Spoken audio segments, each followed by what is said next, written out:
Hi hello नमस्कार। नमस्कार। आज का एपिसोड है मकर संक्रांति, क्योंकि अभी 14 तारीख को मकर संक्रांति सामने में है। हाँ। तो उसके पहले मेरे को एक अनाउंसमेंट करना है। आज हम 30 प्रोग्राम करीब करीब हमने एक साथ किए।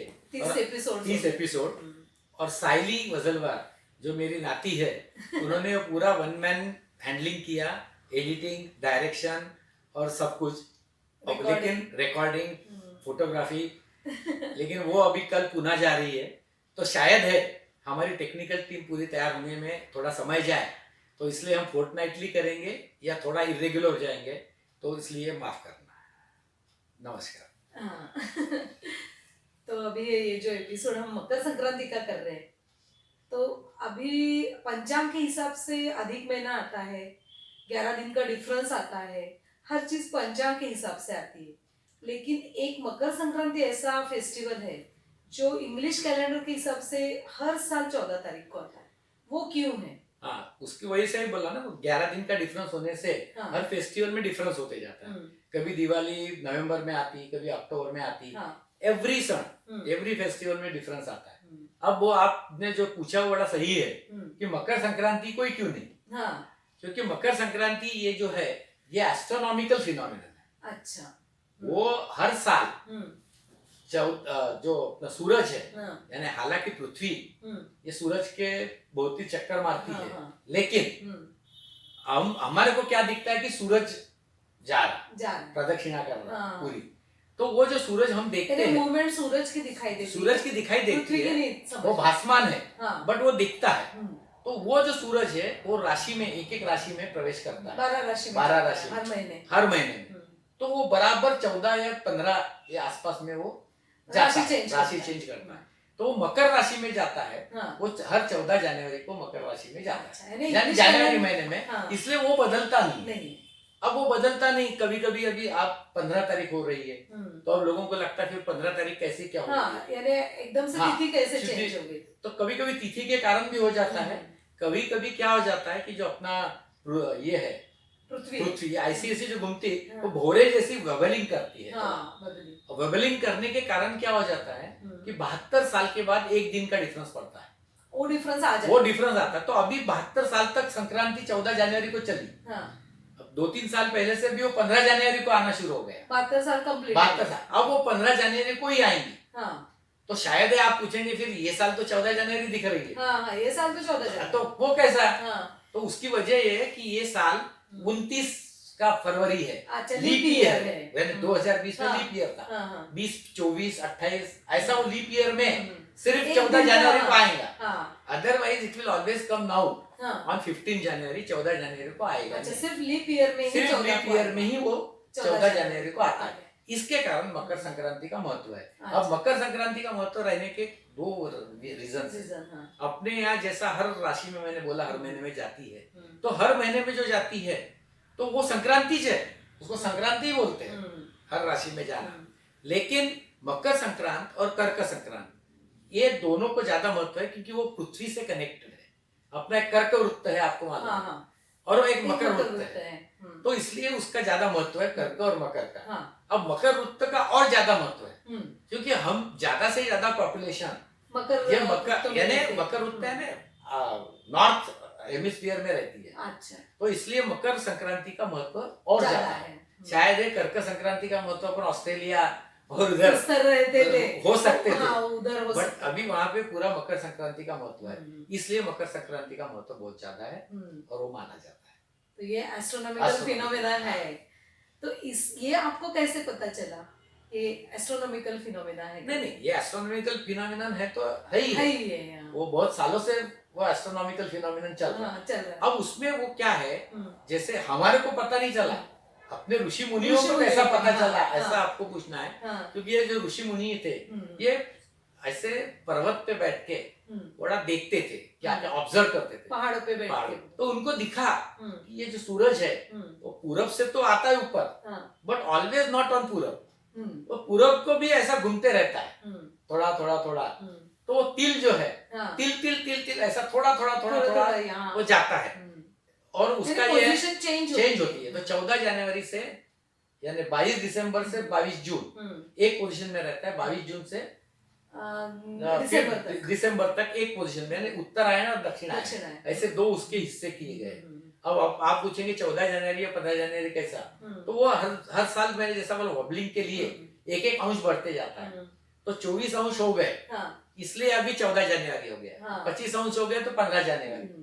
तो वो उसके कारण उसको सायन और निरयन का डिफरेंस बोलते हैं। अच्छा। सायन यानी सूरज के हिसाब से जिसके ऊपर से सीजन चलता है, और निरयन यानी डिफरेंट सिस्टम है। तो निरयन सिस्टम से हम लोग चलते हैं पंचांग में और हर चीज में। तो इसलिए 14 जनवरी को मकर संक्रांति आती है, और उसका महत्व उसके लिए बहुत अहम है। अब इसका रेफरेंस अपन ढूंढने जाओ पुराणों में तो बहुत सी जगह पे है, लेकिन जो प्रोमिनेंट रेफरेंस है वो है महाभारत।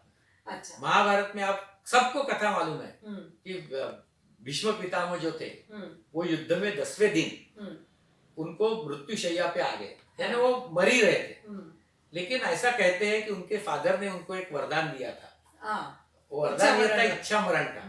तो इच्छा मरण था उनको, तो वो कभी भी मर सकते थे। तो उन्होंने सोचा कि अभी मैं दक्षिणायन में नहीं मरूं, क्योंकि उस टाइम ऐसी ये धारणा थी, मान्यता थी कि अपन उत्तरायण में जिसका मृत्यु है उसको स्वर्गलोक मिलता है। अच्छा। इसलिए वो सोच रहे थे कि मैं उत्तरायण में मृत्यु, तो उनके बस इच्छा मृत्यु थी। अब ये इच्छा मृत्यु क्या है, लोग बोलेंगे ऐसा कौन सा इच्छा मृत्यु, तो उनकी योगिक क्रिया थी।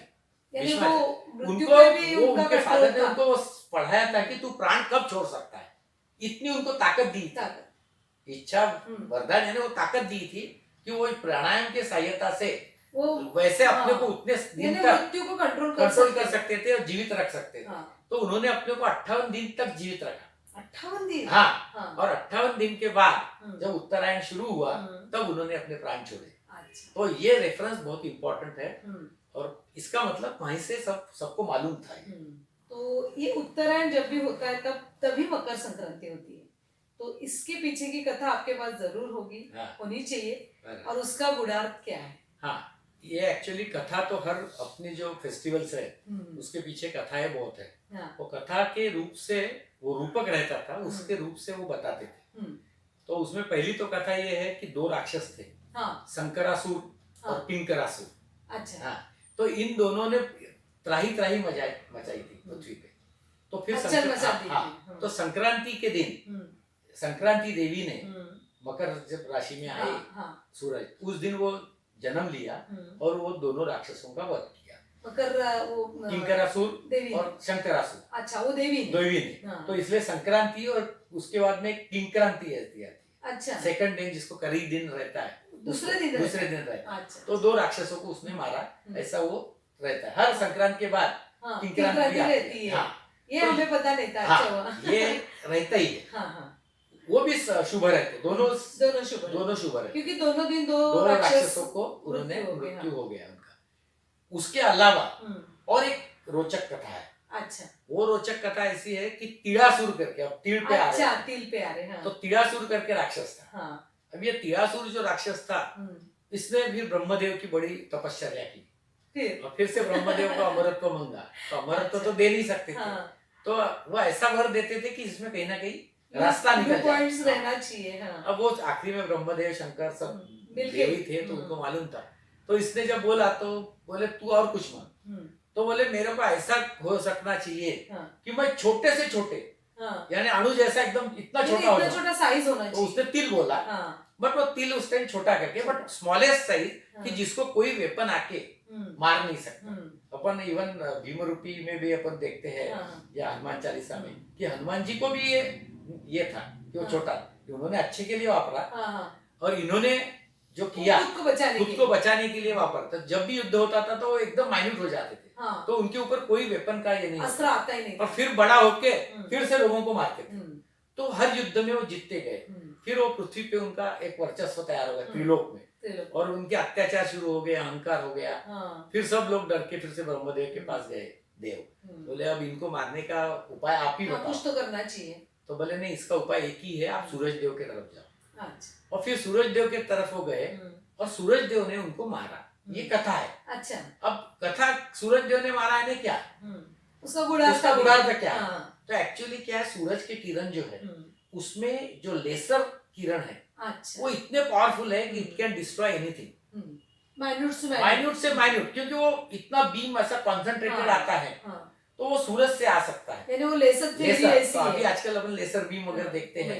तो वो जो लेसर बीम है इससे रेडिएशन ऑफ प्रकाश, हाँ, तो प्रकाश का solar ray। एक और ये है सोलर का। हम्म, तो वो आज अभी जो अपन देख रहे हैं हम्म, कि जहां वहां कौन सा युद्ध चल रहा है, कि आकाश में थे युद्ध, हाँ, तो आगे चल के ऐसा बोलते हैं कि ऐसे वेपन्स आने वाले हैं कि लोग पॉइंट जो आउट करेंगे। कुछ देश हाँ, चंद्र पे जाएंगे या कहीं सैटेलाइट और पे जाएंगे जाएंगे। और वहां से पॉइंटेड हाँ, जहां चीज इतना माइन्यूट पॉइंट भी है तो वहां जाके वो यानी जिसको डिस्ट्रॉय डिस्ट्रॉय करना करना ज्यादा उतना ही डेंजरस, डिस्ट्रॉय कर सके। बहुत डेंजरस हो रहा हाँ, है मैं। तो ये जो वेपन्स बनने वाले वैसा वेपन हाँ, सूरज देव के पास था, समझे हाँ, एक प्रकार से। हम्म, तो वो वेपन से उसने हम्म, बराबर जब इस तरह युद्ध शुरू हुआ और उसने माइन्यूट फॉर्म में गया, हम्म, तो ये लेसर बीम ऊपर से हाँ, आके उसके- उसको माइन्यूट फॉर्म में उसको मार उसका डाला। नाश हो गया। तो ये उसका गुणार्थ है। अच्छा। इस टाइप से दो कथाओं के ये, और इसके तिल का ये होने के कारण हाँ। उसको वो तिल तिल बढ़ता है, जैसा मैंने बताया। हाँ, तिल वो भी और वो उसको नाम बोलते भी हैं। और तिलासुर, तिला उसका नाम भी इसलिए है। तिल संक्रांति बोलते तिल हैं। संक्रांति बोलते हैं। तो ये जो तिल मकर संक्रांति है, हाँ, हाँ, तो ये उत्सव भी बहुत धूमधाम से मनाते हैं। बराबर। तो ये कैसे मनाना चालू हुआ भारत में, नहीं, और किस तरह से मनाते हैं? हाँ, वो उसके मनाने के बहुत से तरीके हैं, क्योंकि भारत भर ये उत्सव चलता है। हाँ, ऐसा नहीं कि सिर्फ महाराष्ट्र महाराष्ट्र में चलता हो रहा है, है ऐसे नहीं। यहाँ का महाराष्ट्र में भी चलता है, हम्म, साउथ इंडिया में तो 3-3 दिन चलता है ये पोंगल पोंगल, का। हाँ, हाँ, हाँ, उसके अलावा अपने उत्तर प्रदेश में उसको हम्म, भोगी बोलते हैं। हाँ, हर एक जगह पे अलग अलग नाम है। और पंजाब लोहड़ी पंजाब में है। लोहड़ी है। हम्म, तो ये सब जो फेस्टिवल्स है वो सब चल रहे हैं, हाँ, लेकिन वो आते हैं मकर संक्रांति को ही। हाँ, तो वो मकर संक्रांति फिर उसके हर एक ने अपने ये निकाले रास्ते। अब इतने महाराष्ट्र में हम क्या बोलते हैं, तिलगुड़ गया गुड़ गुड़ बोला, यानी तिलगुड़ तिलगुड़ लो का और लो मीठा और बोलो। मीठा बोलो, मीठा बोलो। और वो सबको अपने लोगों को जाके मिलते हैं, हाँ। सबको देते हैं। यानी गेट टुगेदर और उस दिन का महत्व भी है कि उस दिन लोग काला पहनते हैं, हाँ, काले कपड़े, काले कपड़े, वो भी वो क्योंकि तिल काला है। अच्छा, उसका रीजन भी है, क्योंकि तिल का कलर तिल का काला है। रंग काला रहता है, हाँ। इसलिए वो काले कपड़े, नहीं तो लोग जैसे कि बोलेंगे, हम आज रिप्रेजेंट पहन कर रहे लिया। हैं। तो उस टाइप से वो चलता है। हाँ, तो वो तिल गुड़, तो गुड़ क्यों, हाँ, तो गुड़ कुछ तो कुछ स्वीट होना, हाँ, इसलिए तिल और गुड़ ये हाँ, मिश्रण किया। मिश्रण। अच्छा, दूसरी बात और वो साइंटिफिकली साइंटिफिकली भी है हम्म, कि 14 जनवरी को मैक्सिमम ठंड रहती है, ठंड रहती है। और जितना जितना अपन ऊपर जाए, यूपी की तरफ, दिल्ली की यूपी, तरफ, दिल्ली और हम्म, भी हाँ, नॉर्थ हेमिस्फीयर में, तो वहाँ ज्यादा ठंड है। ठंड है। तो ये दोनों चीज का जो ये ये मिश्रण गर्म होता होते है, हैं, ये हाँ। दोनों गर्म रहते हैं, हाँ, और ये गर्म रहने के कारण इसके जो पदार्थ बनते हैं हाँ, वो सब डिफरेंट हाँ, टाइप हाँ। के, इवन तिल का तेल लगाते हैं, हाँ, यानी ये सब तिल को बड़ा महत्व दिया महत्व। गया है, और इस टाइप से ये क्षण मनाया जाता है। अब दूसरा उसका इम्पोर्टेंट जो है, हम्म, राजस्थान, गुजरात, महाराष्ट्र में बहुत सी जगहों पे पतंग रहता है। हाँ, अपन जो पतंग उड़ाते हैं, हम्म, तो पतंग का जो फेस्टिवल है हाँ, वो मकर संक्रांति है। उस दिन काफी बड़े तौर पे पतंग की शर्यत होती है, हाँ। पतंग का ये होता है। इस टाइप से ये पूरा फेस्टिवल भारत भर में मनाया जाता है। नहीं, और जैसे स्त्रियों को तब बाहर हाँ, निकलना तो स्त्रियों के लिए फिर उसको ज्यादा महत्व दिया गया, हाँ, क्योंकि ये जो संक्रांति थी, हाँ, वो लेडी थी और उसने उनको 2 हाँ, राक्षसों वो को देवी मारा, थी, देवी। देवी। हाँ, तो अब लेडीज को महत्व देना है, हम्म, तो फिर वो कैसा देना है? हम्म, तो उस टाइम पे तो सोशल गैदरिंग लेडीज के इतने लिए नहीं था, थे, हाँ, कुछ बहुत कम chances थे, एक बहुत कम रहते। शादी वगैरह रहा तो हाँ। उतना, वो भी वो बाहर पीछे रहती थी। हम्म, इसमें क्या है, उन्होंने बोला कि आप सबको बुलाओ, लेडीज स्पेशली लेडी। रहेगा। तो वो हल्दी कुंकू जिसको बोलते हैं मराठी में, मराठी। हिंदी में भी हल्दी कुंकू ही हाँ, बोलते हैं। यानी तो उस टाइप से उस अपने लेडीज के दोस्त, फ्रेंड, कभी सब कभी तो बुला- हम, हमारी जो माई यानी मदर थी उस हाँ। टाइम तो 100 150 लोग आते थे। हाँ, अब तो इतने नहीं ये आते, तो बड़े पैमाने बड़े पे पैमाने में वो सारी हल्दी लेडीज कुंकू, लोग आते, फिर वो फिर एक में मिलते, कुछ देते फिर थे, कुछ फरार करते थे, फिर कुछ ऐसा गिफ्ट देते गिफ्ट देते एक थे दूसरे को। एक- हाँ। तो इस टाइप से वो लेडीज का और शरण इस तरह से एक दूसरे के यहाँ जाना जाना भी आना होता था, तो वो बहुत अच्छा मनाते थे, और वो 7 दिन मनाते थे, हम्म, यानी तीर संक्रांति से लेके रथ सप्तमी तक। अच्छा, और रथ सप्तमी को वो उत्सव यानी समाप्त हो संक्रांत जाता। खत्म हो जाता है। हाँ, वो रथ सप्तमी का मेरे को आज भी याद है हाँ, कि रथ सप्तमी हमारी आज ही करती थी, हाँ, तो ऐसे उसमें एक सूरज का ये करते थे, वो भी सूरज का ही महत्व था, हाँ, सूरज का। और सूरज की पूजा करते थे। हम्म, और मेरे जो बड़े भैया थे, हम्म, हमारे जो मामा थे, बबन हाँ। मामा जोगड़ेकर, हाँ, और बड़े भैया अजीत दा, हाँ, ये लोग वो सूरज बनाते थे, अच्छा, और वहां पे तीर संक्रांति टू रथ सप्तमी वो चलता ये रहता उत्सव था, चलता रहता पूरा होता था। हम्म, इस टाइप से ये मनाया जाता था। आशा है आपको ये पूरा एपिसोड पसंद आया होगा, और आगे के भी एपिसोड और भी जो है, जो ज्योतिष्य के है, करियर गाइडेंस के है, वो चलते ही रहेंगे। और आशा है कि आप शेयर करेंगे, सब्सक्राइब करेंगे, ताकि आपको इंटीमेशन आते रहेंगे। और वो मेन जो अनाउंसमेंट है, मैं हाँ। फिर से एक बार दोहरा देती हूँ। जो हमारी मेन टेक्नीशियन है, जो डायरेक्टर है एक्चुअली हमारी जिन्होंने रिकॉर्डिंग किया है, वो साइली वजलवार अभी नहीं रहेगी, पुणे जा रही है, तो थोड़ा डिस्टरबेंस रहेगा हमारी रिकॉर्डिंग में। तो हो सकता है हम 15 दिन में, 1 महीने में एक एपिसोड करें, लेकिन उसके बाद रेगुलर हो सकता है। तो ठीक है। धन्यवाद। नमस्कार।